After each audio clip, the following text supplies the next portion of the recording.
en el tercer domingo de Pascua, en este ciclo C, año dedicado al Evangelio de Lucas, pero que, como comentábamos anteriormente, siendo tiempo de Pascua, tiempo especial, el Evangelio del día de hoy no es de Lucas, sino de Juan, el final del Evangelio de Juan. Y nos quedamos con esta gran pregunta que el Señor le hace a Pedro y nos hace a cada una y a cada uno. ¿Me amas? La primera lectura está tomada del libro de los Hechos de los Apóstoles, en el capítulo 5, continuación de lo que acabábamos de escuchar antes, y ahora escucharemos un fragmento de la descripción de las primeras persecuciones que vivió la comunidad de Jerusalén. Ya decíamos que en un inicio había mucha libertad, podían predicar en el templo, pero con el tiempo empezó a crecer esta oposición de manera similar a cómo creció la oposición al Señor Jesús. Vamos a escuchar el segundo arresto de los apóstoles, en este caso por órdenes del sumo sacerdote y del partido saduceo. Recordemos que los dos partidos principales en el consejo eran los saduceos, que representaban a los sacerdotes, digamos, a la élite religiosa y civil, sacerdotes, y también al rey y a las personas adineradas. Y el otro gran partido eran los fariseos, que eran los piadosos, los observantes. En este caso, son los saduceos los que mandan arrestar a Pedro y a los apóstoles. Estos relatos de los arrestos de esta primera persecución tienen esta secuencia. Se le arresta, se les interroga, responden, los despachan y se quedan dialogando quienes son parte del consejo. Después les prohíben predicar en el nombre de Jesús de Nazaret y en ocasiones los castigan. Esta reacción va cada vez más fuerte y lo vamos a entender por el siguiente punto. Los apóstoles son reincidentes. Ya les dijeron una vez el Consejo de Ancianos de Israel, que era la autoridad máxima en todos los sentidos. Ya les dijo que no estén predicando en nombre de este Jesús y que no estén diciendo que ellos son culpables de su muerte. Los apóstoles hacen caso omiso. Imagínense cómo los trataban y cómo los veían en este tribunal, al que evidentemente no le estaban haciendo caso, estaban despreciando su autoridad. Los apóstoles aparecen firmes en su fe en Cristo y en su llamado a compartir la buena noticia centrada en el Señor. Y aquí está el meollo del asunto. Para ellos, la voz de Dios, mediada por el Espíritu en sus corazones, tiene más autoridad que el gran consejo de los ancianos de Israel, que, como les decía, hasta entonces es el máximo referente doctrinal y político del pueblo judío. Se va haciendo cada vez más clara la ruptura.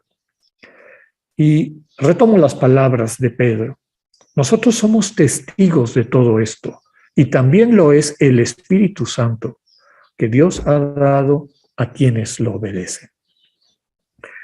El Evangelio de este domingo es el Salmo 29, un salmo de acción de gracias, que inicia expresando el agradecimiento de quien, al borde de que se le quitara la vida injustamente, es literalmente sacado de la fosa. Expresa con mucha claridad y dramatismo el paso de la muerte a la vida, que parece predecir el misterio de la resurrección del Señor.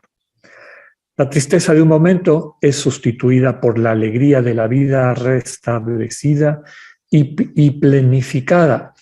Y una frase tomada del Salmo dice: convertiste mi duelo en alegría, te alabaré por eso eternamente. Desde luego que es una referencia a la resurrección del Señor, pero también una referencia a esta iglesia pascual, esta iglesia que ha encontrado al resucitado y que está padeciendo la persecución. Como el Señor, el mundo les quiere tirar esta oscuridad, este sinsentido, esta violencia y ejercicio abusivo del poder, pero el Espíritu, la luz de Dios, siempre los rescata. La segunda lectura está tomada del Apocalipsis del apóstol San Juan, que ya iniciábamos la semana pasada. Damos un salto al 5º capítulo, que nos presenta una nueva escena. Ya mencionábamos anteriormente la necesidad de entender el lenguaje simbólico del Apocalipsis. No es para verlo literalmente, es mucho más rico que eso. Hoy se presenta en escena el Cordero sacrificado, que sin embargo está en pie ante el trono de Dios y por encima de los 4 vivientes y 24 ancianos. Es una escena de solemnidad, la corte de Dios. Y frente a Dios está este Cordero que ha sido sacrificado y sin embargo está vivo, el símbolo del Señor como Cordero Pascual. Dios presenta un rollo escrito por delante y por detrás y sellado con 7 sellos. El vidente, el que está contemplando esto, llora amargamente porque sabe que nadie va a poder abrir este rollo. Es decir, nadie le ha podido mostrar el sentido y valía de su vida. ¿Para qué está en este mundo? ¿Cuál es el sentido de su existencia? Después queda claro que eso solo el Cordero podrá hacerlo. Después viene la adoración de todas las criaturas que hay en el cielo, en la tierra, debajo de la tierra y en el mar, que proclamaban: al que está sentado en el trono y al Cordero, la alabanza, el honor, la gloria y el poder por los siglos de los siglos. El evangelio que vamos a escuchar está tomado del segundo final del Evangelio de Juan. La semana pasada vimos el primer final. ¿Qué quiere decir eso? Que todo el capítulo 21 muy probablemente fue adicionado un tiempo después que se cerrara la primera edición, que terminaba con el final del capítulo 20. Vamos a ver la aparición del Señor a los apóstoles en Galilea, que la mayor parte de los estudiosos de la Biblia, de los exegetas, consideran que es central para la experiencia del encuentro con el resucitado. Es decir, al Señor resucitado y al Señor que envía y da misión, no se le va a encontrar en Jerusalén con toda la carga de la antigua práctica religiosa, etcétera, sino en la cotidianidad. Volver a Galilea es volver a tu vida. Ahora a Dios lo encuentras en tu cotidianidad. Ahí está presente, ahí se desarrolla, ahí te sana este resucitado que viene a tu encuentro y te confiere una misión. Por lo tanto, estamos hablando del inicio de una nueva relación con Dios que ya no está vinculada al templo y a sus ritos. Nos hace recordar lo que les comentaba al hablar del texto de los Hechos. Cristo se les hace presentes, cuando reasumen la cotidianidad de sus vidas. En la escena que meditaremos, Pedro y los otros apóstoles están pescando, es decir, volvieron a su oficio tradicional. Con todo, deja claro que sin la presencia del Señor su quehacer es estéril. Literalmente, dice el Evangelio, salieron y se embarcaron, pero aquella noche no pescaron nada. Reproduciendo la estructura de las apariciones personales, que ya describíamos desde el domingo de Pascua, primero una situación de tristeza, el Señor se aparece y no lo reconocen, el Señor se revela y siempre termina con una misión. Este relato nos presenta la que se ha llamado la reconciliación del Señor con Pedro. Hay que subrayar que los encuentros con el resucitado implican para los apóstoles y para nosotros una reconciliación. Recordemos que lo han traicionado, lo negaron, lo abandonaron. Con todo, el Señor viene a su encuentro y les revela, y nos sigue revelando, la infinita misericordia de Dios, su amor incondicional que cambia nuestras vidas. El Señor reconoce la fragilidad de Pedro y la nuestra.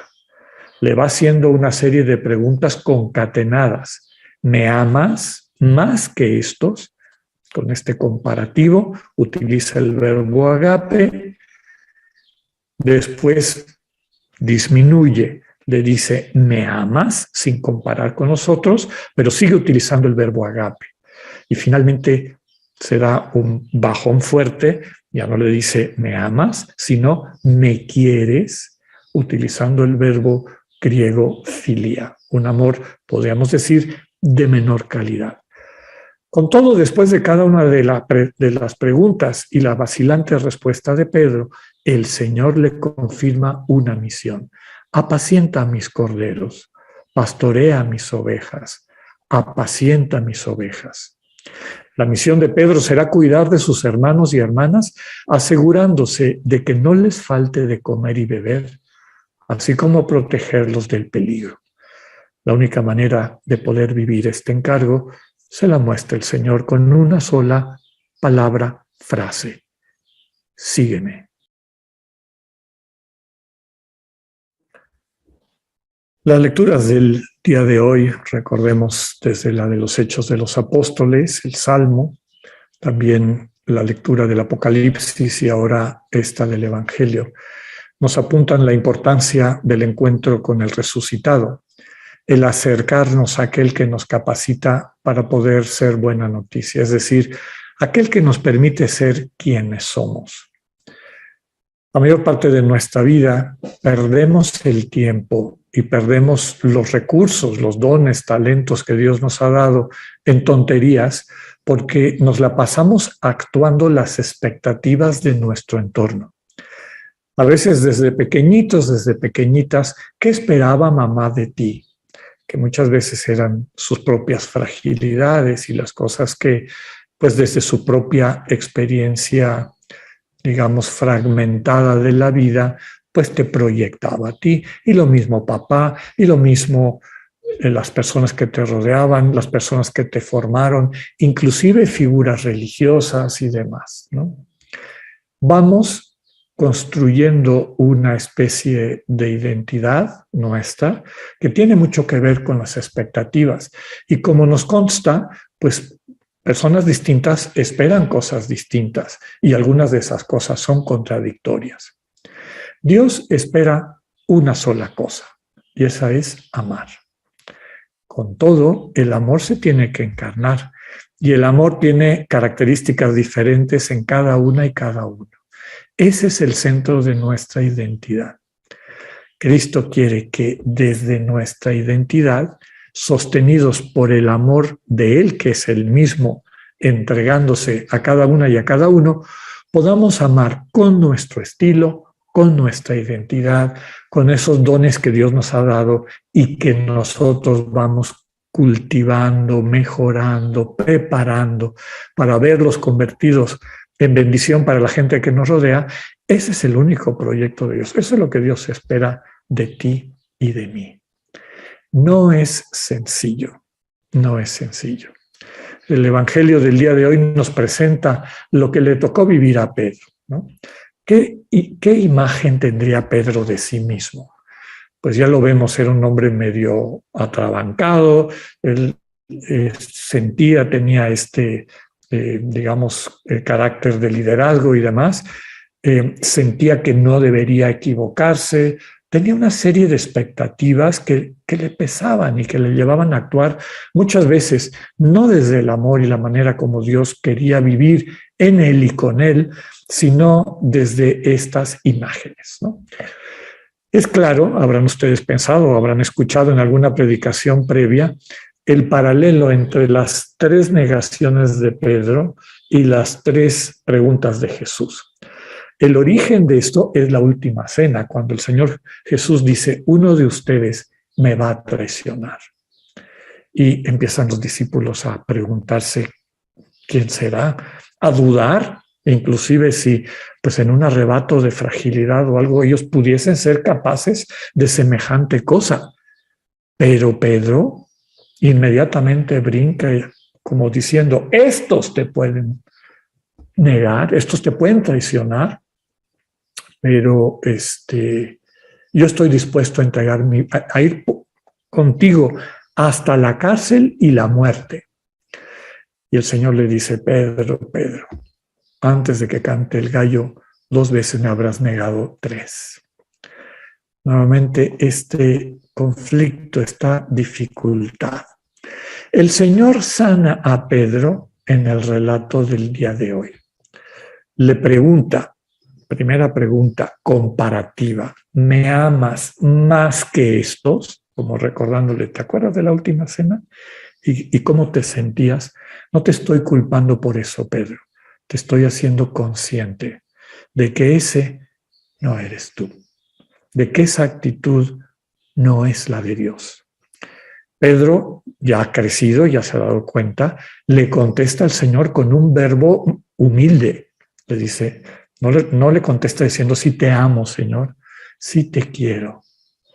Es consciente de su fragilidad. Y para su sorpresa, el Señor le confía lo que más ama, que son sus ovejas, que es su pueblo, es su gente, ¿no? Por segunda vez el Señor le pregunta, ya no comparativo, ya no lo está comparando como él se comparó. Pedro, ¿me amas? Y Pedro le contesta, Señor, tú sabes que te quiero. Otra vez se baja un escalón, nuevamente reconociendo su fragilidad. Y el Señor le vuelve a dar la misma misión. Cuida a mis hermanos, apacienta a mis ovejas. La tercera parte es la más dramática, cuando el Señor ya no usa el verbo del amor divino, agape. No le pregunta por tercera vez, Pedro, ¿me amas? Sino le dice, Pedro, ¿me quieres? Y eso es lo que entristece a Pedro. Como decir, el Señor ya se dio cuenta de que dos veces ya le contesté que no estoy al nivel de poder amar. Con trabajo puedo querer. Te ofrezco mi querer, Señor. Soy consciente de mi fragilidad.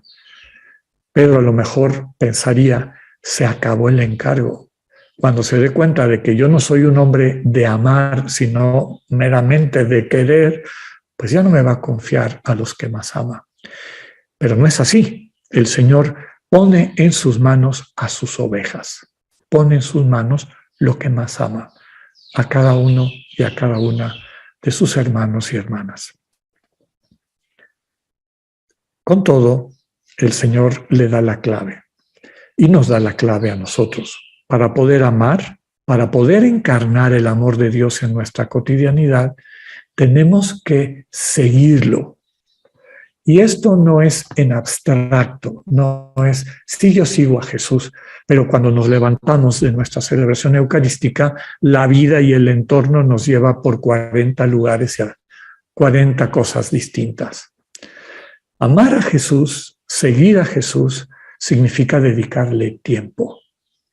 En este mundo, las relaciones para que crezcan, maduren, se consoliden, necesitan tiempo de calidad.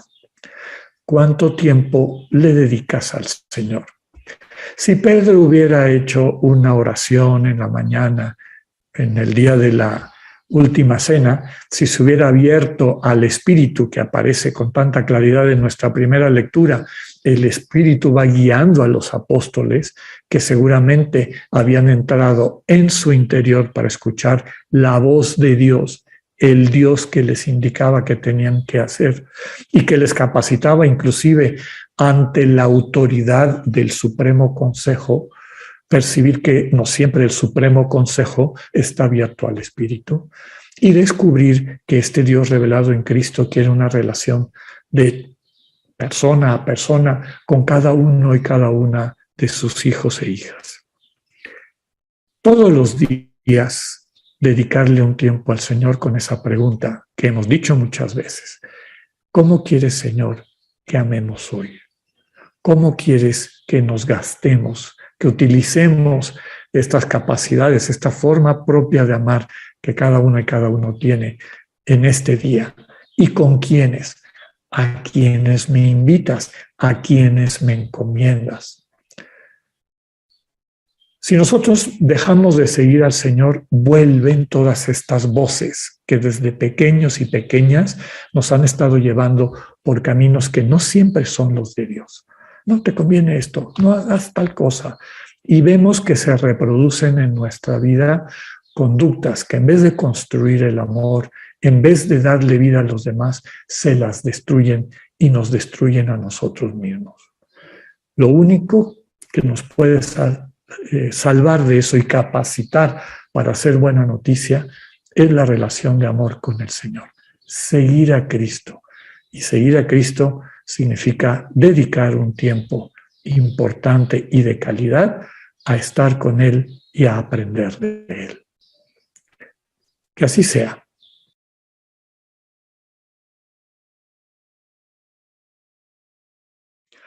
En esta semana te invito a que ante el Señor Jesús escuches esa pregunta.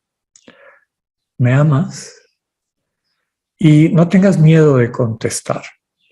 Contesta desde tu realidad. Señor, tú sabes que te amo, tú me conoces, tú sabes cuáles son mis fragilidades, tú sabes cuáles son las dificultades que tengo de poder amar como quisiera. Tú sabes cuáles son las oscuridades de mi corazón.